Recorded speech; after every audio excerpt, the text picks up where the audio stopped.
মাত্র 1 কিলো দুধ দিয়ে কি করে ঘরেতেই খুব কম সময়ের মধ্যে আপনারা ঝটপট এই রাবড়ি বানিয়ে নিতে পারবেন, সেই রেসিপি নিয়ে কিন্তু আমি আজকে আপনাদের কাছে হাজির হয়েছি। হ্যালো এভরিওয়ান, অসীমার কিচেনে আপনাদের সকলকেই স্বাগত। কিভাবে এই রাবড়ি আপনারা খুব কম সময়ের মধ্যে বানাতে পারবেন, তাহলে সেই রেসিপিটা একটু দেখে নেওয়া যাক। রাবড়ি বানাবার জন্য অবশ্যই দুধের দরকার। আর প্রথমে আমি এই দুধটাকে বসানোর জন্য একটা কড়াই বসিয়ে দিয়েছি গ্যাসেতে। তার মধ্যে প্রথমে 1 চামচ ঘি দিয়ে নিয়েছি, যাতে করে দুধটা তলায় ধরে না যায়। এরপর 1 কিলো দুধ কিন্তু আমি পুরোটাই ঢেলে দিলাম এই কড়াইয়ের মধ্যে। আর দুধটা যাতে ঘন হয় তার জন্য দিয়ে দিলাম আমি এখানে 200 গ্রাম মতো মিল্ক পাউডার।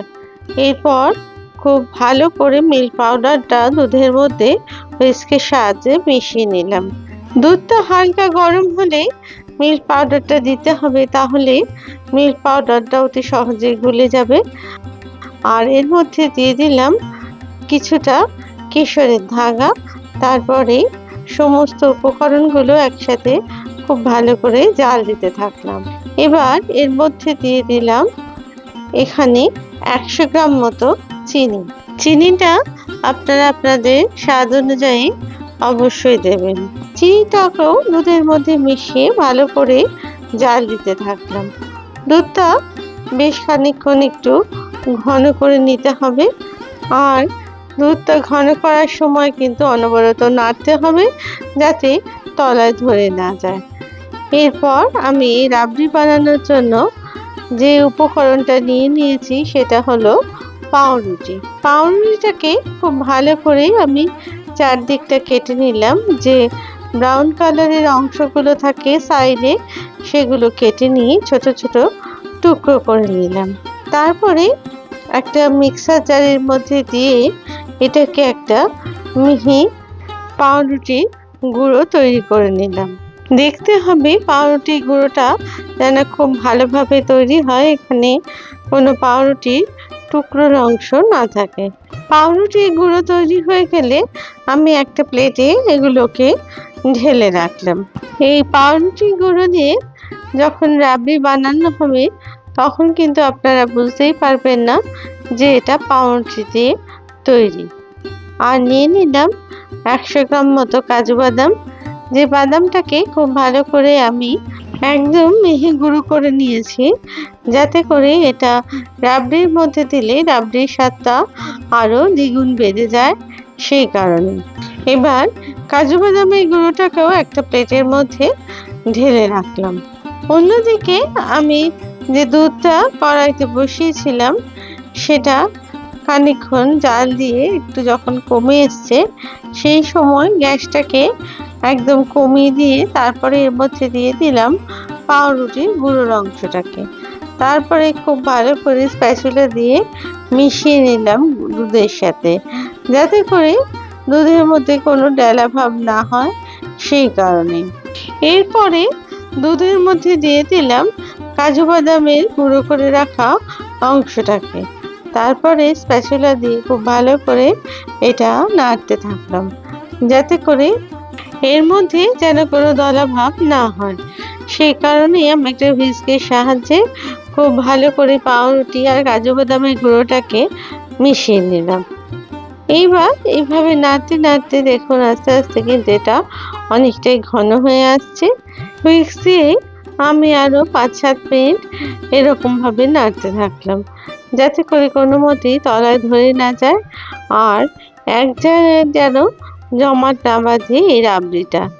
এরপর একটা স্প্যাচুলা দিয়ে খুব ভালো করে দুধের অংশটাকে নাড়তে থাকলাম, যতক্ষণ না এটা বেশ ঘন একটা রাবড়ির মতো তৈরি হচ্ছে, ঠিক ততক্ষণ পর্যন্ত। এরপর আমি একটা ফ্রাইং প্যান বসিয়ে সেটার মধ্যে দিয়ে দিলাম 100 গ্রাম মতো চিনি।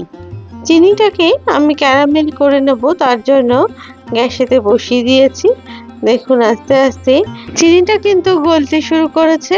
আর এই সময় গ্যাসের আঁচটা কিন্তু একদম মিডিয়াম রাখবেন।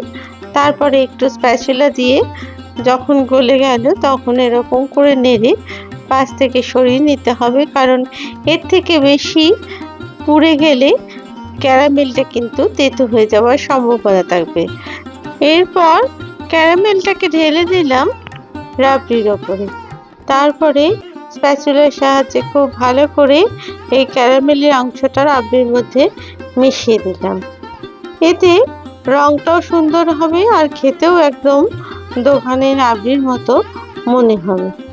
দেখুন আস্তে আস্তে এটা কিন্তু ঘন হয়ে একদম সুন্দর রাবড়িতে পরিণত হয়েছে। আর আমি এর মধ্যে দিয়ে দিলাম 4 থেকে 5 ফোঁটা রোজ ওয়াটার। এই রোজ ওয়াটার দিলে এটার গন্ধ আর স্বাদ দুটোই খুব ভালো হয়। এরপর আমি দিয়ে দিলাম 1 চামচ মতো এলাচের গুঁড়ো। তারপরে ভালো করে স্প্যাচুলা দিয়ে এটা নাড়তে থাকলাম অনবরত। যদি আপনাদের এই রেসিপি ভালো লেগে থাকে তাহলে প্লিজ লাইক, শেয়ার আর কমেন্টস করতে ভুলবেন না। আর আপনারা যদি আমার চ্যানেলের নতুন বন্ধু হন তাহলে প্লিজ চ্যানেলটিকে সাবস্ক্রাইব করে দিয়ে পাশে থাকবেন আর বেল আইকনটিকে প্লিজ প্রেস করে দেবেন, যাতে করে নতুন রেসিপি দিলে সহজেই তা আপনাদের কাছে পৌঁছে যায়। দেখুন আমার রাবড়ি কিন্তু প্রায় সম্পূর্ণ। এবার আমি কিন্তু গ্যাস অফ করে দিলাম। মিনিট 5-10 পরে আমি রাবড়িটাকে একটা বাটির মধ্যে পরিবেশন করলাম। দেখুন কত সুন্দর রাবড়ি তৈরি হয়ে গেছে। হঠাৎ করে বাড়িতে অতিথি এসে গেলে আপনাদের হাতে যদি দুধ আর পাউরুটি থাকে, আপনারা কিন্তু এরকমভাবে রাবড়ি তৈরি করে ডেজার্ট হিসেবে সেটা পরিবেশন করতে পারেন। আর যদি আপনাদের কাছে মিল্ক পাউডার না থাকে সেক্ষেত্রে আপনারা মিল্ক মেড অথবা যে কোনো খোয়া ক্ষীরেরও ব্যবহার করতে পারেন।